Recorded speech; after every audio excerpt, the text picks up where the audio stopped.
اور جب یہ آیت نازل ہوئی تو وہ حضرت زینب بنت جہش کے گھر والے خود حاضر ہوئے، عرض کی حضور جہاں آپ کا دل کرتا ہے آپ بچی کا رشتہ فرما دیں، ہم اللہ رسول کے حکم کے آگے بات نہیں کر سکتے۔ آج بھی آپ دیکھ لیں، برادری پہلے اور دین معاذ اللہ بعد میں۔ برادری پہلے، بھائی شادی پہ کوئی بےہودہ حرکت نہ کرنا تو کہتے میری برادری نہیں مانتی۔ یہ بڑا خطرناک جملہ ہے، یعنی ایک طرف نبی پاک کی شریعت اور دوسری جانب برادری، تو یہ مطلب آپ اندازہ کر لیں کہ یہ بات کہاں تک جاتی۔ آپ نے اس میں سے اختیار کسے کیا؟ ہماری برادری وہی ہے جس برادری میں حضرت بلال حبشی شامل ہے، حضرت صہیب رومی اور عمار یاسر شامل، وہ ہماری برادری ہے، ایک ہوں مسلم حرم کی پاسبانی کے لیے۔ اللہ توفیق عطا فرمائے۔ پھر اس سے آگے آیت نمبر 37 سے یہ مسئلہ بیان ہوا ہے کہ جو منہ بولا بیٹا ہے وہ حقیقی بیٹے کے حکم میں نہیں ہوتا، وہ حقیقی بیٹے کے حکم میں نہیں ہوتا۔ وہ میں پیچھے بھی بتا چکا ہوں۔ ہوا یہ تھا کہ ایک منہ بولے بیٹے نے طلاق دی تھی، تو نبی کریم علیہ السلام کے وہ منہ بولے بیٹے تھے، تو ان کی زوجہ سے حضور نے نکاح کرنا چاہا۔ لوگوں نے کہا کہ یہ تو یہ والا معاملہ ہے، تو فرمایا وہ جو منہ بولا بیٹا ہے وہ منہ بولا بیٹا ہی ہوتا ہے۔ مجھ سے ایک دفعہ ایک دوست نے سوال پوچھا تھا کہ منہ بولی جو بہن ہوتی ہے تو بھئی وہ غیر محرم ہوتی ہے، منہ بولی بہن غیر، منہ بولی ماں جو ہوتی ہے نا، ایک تو یہ ہے کہ وہ کہولا کی عمر کو پہنچ جائے، اس نے بچہ چھوٹا سا لے کے پالا ہو، وہ معاملہ اور ہے۔ لیکن ہمارے ہاں جس طرح رشتے نہیں بن جاتے، جو اصل بہن ہوتی ہے اس کا پتہ ہی کوئی نہیں، اور بھائی جس کو اللہ رسول نے تیری بہن بنایا تجھے وہ پسند کیوں نہیں، اور جس کو رب کریم نے تیرے لیے رشتہ بنایا ہے تجھے وہ رشتہ قبول کیوں نہیں۔ اللہ تبارک و تعالی حقیقی مفہوم کی طرف ہماری توجہ لگائے، اسی میں ہمارا فائدہ ہے۔ تو پھر اسی طرح آیت نمبر 40 میں اللہ تبارک و تعالی نے وہ عظیم بات ارشاد فرمائی جس کی طرف امت کی توجہ ہونا بڑی ضروری ہے۔ فرمایا ما کان محمد ابا احد من رجالکم ولکن رسول اللہ وخاتم النبیین۔ فرمایا محمد صلی اللہ علیہ وسلم مردوں میں سے کسی کے باپ نہیں، ہاں اللہ کے رسول ہیں اور نبوت کو ختم کرنے والے ہیں، خاتم النبیین ہیں حضور۔ حضور نے فرمایا میں آخری نبی ہوں، میرے بعد کوئی نبی، میرے بعد کوئی نبی ضرورت بھی کوئی نہیں، اس لیے کہ میرے نبی نے کمی چھوڑی کوئی نہیں، ضرورت ہی کوئی نہیں، حاجت ہی کوئی نہیں، ضرورت ہی کوئی نہیں۔ بلا وجہ بعض لوگوں کو اللہ تبارک و تعالیٰ معاف کرے، روٹی پیٹ بھر کے کھانے کو نہیں ملتی تو نبوت کا دعویٰ کر دیتے، اور عجیب و غریب قسم کے لوگ ہیں جو میدان میں آ نکلتے ہیں، اور مجھے تو ان لوگوں کی سمجھ نہیں آتی جو دلیلیں پوچھتے ہیں اور پھر بعد میں کہانیاں سناتے ہیں۔ تو بھئی حضور آخری نبی ہے، رسول کریم کے بعد کوئی نبی آ سکتا؟ ایک بات کو سمجھیں، حضور کا تاج ہے ختم نبوت، یہ نبی پاک کی نشست ہے ختم نبوت، یعنی نبی ختم ہو گئے تو آخری نشست پہ حضور بیٹھے ہیں۔ تو اب جو کہتا ہے کہ میں نے بھی بیٹھنا ہے تو بے ادبی کرتا ہے کہ نہیں کرتا؟ اس لیے قادیانی اتنے برے ہیں، ان سے مسلمان اس لیے بیزار رہتے ہیں کہ وہ بہت بڑی بے ادبی کرتے ہیں۔ وہ نبی کریم علیہ السلام کے بعد کسی کو ذلی اور کسی کو بروزی نبی مانتے ہیں۔ بھئی رسول کریم پر نبوت ختم ہو گئی، اور نبی کریم علیہ السلام فرماتے ہیں میرے بعد کوئی نبی، فرمایا اگر کوئی ہو سکتا ہوتا نا تو خطاب کا بیٹا عمر ہوتا، جن میں صفتیں ہیں، لیکن جو ہو سکتے تھے جب وہ نہیں ہوئے، جو ہو سکتے تھے تو ایک کانا آدمی، وہ کانا تھا مرزا، ایک آنکھ سے کانا تھا، اور عجیب اس کے باتیں تھیں، بڑے بڑے عجیب اس کو امراض تھے، اس نے اٹھ کے دعویٰ کر دیا۔ تو بڑے بڑے عجیب لوگ ہیں نا، ماننے والے تو شیطان کو بھی مانتے جاتے ہیں، معاذ، ماننے والے تو سب کو مل جاتے۔ اللہ تبارک و تعالی ہمیشہ حق پر استقامت عطا فرمائے۔ پھر اس سے آگے نبی کریم صلی اللہ علیہ وسلم کی کچھ اور صفات کا بیان ہے۔ اللہ کریم نے فرمایا یا ایھا النبی انا ارسلناک شاہدا ومبشرا ونذیرا، اے محبوب بے شک ہم نے آپ کو بھیجا ہے گواہ بنا کر، خوشخبری دینے والا بنا کر، ڈر سنانے والا بنا کر، وداعیا الی اللہ باذنہ، اور ہم نے آپ کو اللہ کی طرف بلانے والا بنا کے بھیجا ہے، وہ بھی اللہ کے حکم سے، وسراجا منیرا، اور ہم نے آپ کو چمکتا ہوا آفتاب بنا کے بھیجا ہے۔ تو نبی کریم علیہ السلام کو اللہ نے یہ صفات عطا فرمائی ہیں، شانیں عطا فرمائی ہیں۔ ایک بات آپ یہاں رک کے ذرا سوچئے گا، کچھ لوگ کہتے ہیں جی شان مصطفیٰ کا جلسہ کرنے کی کیا ضرورت، معراج مصطفیٰ، میلاد مصطفیٰ، آپ سیدھا سیدھا نماز روزے کی بات بتائیں، شان بیان کرنا کیوں ضروری ہے؟ یہ بہت بڑا مسئلہ ہے۔ بعض لوگ کہتے ہیں جی آپ سیدھا سیدھا کہیں کہ حضور نے فرمایا سچ بولو،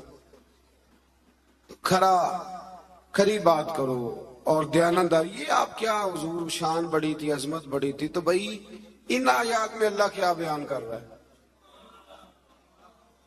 کہا میرا محبوب نذیر بھی ہے، بشیر بھی ہے، سراج منیر بھی ہے۔ یہ ساری صفتیں اللہ نے قرآن میں بیان کی، اور ایک جگہ پہ نہیں درجنوں جگہ پہ واضح آیات میں۔ ویسے تو سارا ہی قرآن حضور کی تعریف ہے، اور یہ میں نہیں کہہ رہا، یہ حضرت عائشہ صدیقہ فرماتی کان خلقہ القرآن، فرمایا اگر تم نے حضور علیہ السلام کے اخلاق دیکھنے ہو تو قرآن پڑھ لو۔ تو اس لیے یہ عظمتوں اور شانوں کا بیان یہ طریقہ ہے، یہ مسلمان کی روح کی غذا ہے۔ اللہ ہمیں سمجھنے کی توفیق عطا فرمائے۔ پھر آیت نمبر 53 سے نبی پاک علیہ السلام کی بارگاہ کے آداب بیان ہوئے کہ بغیر اجازت نبی کے گھر میں داخل نہ ہو، دعوت طعام ہو تو کھانا کھا کے منتشر ہو جاؤ۔ کھانا کھا لیا تو اب ہوا یہ کہ حضور نے دعوت پکائی کچھ صحابہ کی، تو کھانا کھا کے بیٹھ گئے گپ شپ کرنے کے لیے۔ تو محبوب کریم نے ایک دو دفعہ دیکھا کہ اب یہ جائیں، حضور نے آرام کرنا تھا، لیکن کچھ لوگ بیٹھ گئے، تو اللہ کریم نے فرمایا جب کھا لیا ہے نا اب جاؤ منتشر ہو جاؤ۔ گویا رب کریم اپنے محبوب کے دربار کے آداب بیان فرماتا ہے، اللہ بیان فرماتا ہے۔ اللہ اکبر۔ نبی کی بیویوں سے کوئی چیز مانگو تو پردے کے پیچھے سے مانگو۔ نبی کی بیویوں سے آپ کی رحلت کے بعد دائمی طور پر مسلمانوں کا نکاح ممنوع ہے۔ اپنے کسی بھی عمل سے اللہ اور اس کے رسول صلی اللہ علیہ وسلم کو تکلیف نہ دو۔ آیت نمبر 9 سے 13 تک ایک بار پھر اللہ تعالیٰ کی قدرت کے تحت بارش کے نظام کا ذکر ہے۔ انسان کو اس کے جوہر تخلیق کی طرف متوجہ کیا گیا تاکہ سرکشی کا شکار نہ ہو، اور وہ یہ کہ مادہ کے پیٹ میں حمل کو بھی اللہ جانتا ہے، اور یہ کہ کس کی عمر میں درازی ہے یا کس کی عمر میں کمی ہے، وہ سب اللہ نے کتاب تقدیر میں لکھ دیا ہے۔ آیت نمبر 12 سے فرمایا کہ میٹھے اور کھارے پانی کے سمندر برابر نہیں ہوتے، میٹھے اور کھارے پانی کے سمندر برابر نہیں ہوتے، لیکن فرمایا سب سمندروں سے تمہیں مچھلی کا تازہ گوشت ملتا ہے، پانی جیسا بھی ہو، اور تم ان سے پہننے کے زیور بھی نکالتے ہو، اور کشتیاں پانی کو چیرتی ہوئی چلی جاتی ہیں۔ نظام لیل و نہار اور شمس و قمر اسی کے حکم کے تابع ہیں، اسی کے حکم کے۔ یہ چاند سورج اگر کسی انسان کے قبضے میں ہوتے تو کب سے اختلاف ہو گیا ہوتا، کوئی کہتا ادھر سے نکل، کوئی کہتا کم از کم جو حکومت بدلتی وہ تو ضرور بدلتی ایک دفعہ، یہ پچھلے لایا ہے لہذا معاذ اللہ ہم نہیں چلنے دیں گے۔ تو اللہ نے فرمایا یہ اللہ کے تابع ہے، رات دن کا آنا بھی اللہ کے، اور نظام شمس و قمر بھی اللہ کے۔ آیت نمبر 18 میں بتایا کہ کوئی بوجھ اٹھانے والا دوسرے کا بوجھ نہیں اٹھائے گا، یعنی ہر ایک کو اپنے اپنے عمل کا جواب دینا ہوگا۔ اور جو تزکیہ اور تقوی اختیار کرے گا تو اس کا فائدہ اسی کو پہنچے گا۔ پھر فرمایا اندھا اور دیکھنے والا، ظلمت اور نور، سایہ اور دھوپ، زندہ اور مردہ لوگ برابر ہو سکتے نہیں۔ یہاں کفار اور منکرین کو اندھے، ظلمت، دھوپ اور مردے سے تشبیہ دی گئی، اور گویا اللہ کریم نے اہل ایمان کو آنکھوں والا کہا، نور والا کہا، سائے والا کہا، اور فرمایا یہ ہیں وہ جو زندہ ہیں۔ کافر زندہ رہ کے بھی زندہ، اقبال نے کہا تھا زندگی زندہ دلی کا نام ہے، اور مردہ دل کیا خاک جیا کرتے، تو دل زندہ ہو تو پھر ہر شے۔ ایک دانشور کا ایک قول ہے، وہ کہا کرتے تھے رشتے احساس کے ہوتے،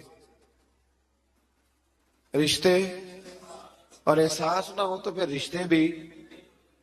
اب کو پتہ ہے نا، بہن کا اگر خیال آ گیا تو پھر بہن ہے، لیکن اگر بھائی کہے کہ نہیں جی میرے بہنوئی نے ضائع بڑے کیے ہیں پیسے، وہ تو سارا اس خاندان کو چلا جائے گا تو میں بہن کے بچوں سے، تو یہ احساس ختم ہو گیا۔ تو فرمایا کہ یہ زندہ رہتا ہے، جو مومن ہوتا ہے، مومن زندہ ہوتا ہے، کافر مردہ ہوتا ہے، اس لیے کہ اس کا دل مردہ ہوتا ہے۔ اللہ تعالیٰ نے ان آیات میں یہ بھی بتایا کہ حجت الہیہ قائم کرنے کے لیے ہر قوم کی طرف نذیر یعنی روشن دلائل اور الہامی کتابیں دے کے نبی اور رسول بھیجے گئے، لیکن ہر دور میں پیغام حق کو جھٹلانے والے موجود رہے۔ آیت نمبر 27 میں فرمایا کہ ایک پانی سے مختلف رنگوں کے پھلوں، ایک ہی پہاڑی سلسلے سے مختلف رنگوں کے پہاڑ، ایک نوع انسانی سے مختلف رنگوں کے لوگ، اور چار پایوں اور جانوروں کو مختلف رنگوں میں پیدا کرنا، یہ اللہ تعالیٰ کی وحدانیت کی دلیل ہے۔ ایک باپ کے چار بیٹے ہوتے ہیں، چاروں کی شکلیں علیحدہ ہوتی ہیں، یہ نہ مسل پہ غور نہیں نہ کرتے، ورنہ فوراً بندہ کیا اٹھتا ہے کہ سبحان اللہ و بحمدہ، سبحان اللہ۔ آپ غور کریں، ہر بندے یہ چیزیں لوگ بناتے ہیں نا جی، اس میں اتنی ڈال دو، اس میں اتنی ڈال دو، اتنی، تو ایک طرح کی چیزیں بنتی جاتی ہیں، ایک کی طرح۔ کوئی بھی چیز جو انسان بناتا ہے، چمچ ہے، برتن ہے، تو ایک ہی طرح کا بناتا ہے۔ اللہ کریم کی تخلیق کا کمال یہ ہے کہ ناک ہر بندے کی ایک ہے، آنکھیں دو ہیں، کان دو، ہونٹ سب کے ہیں نا، اور چہرے مختلف ہیں۔ سمجھتے ہیں آپ بات؟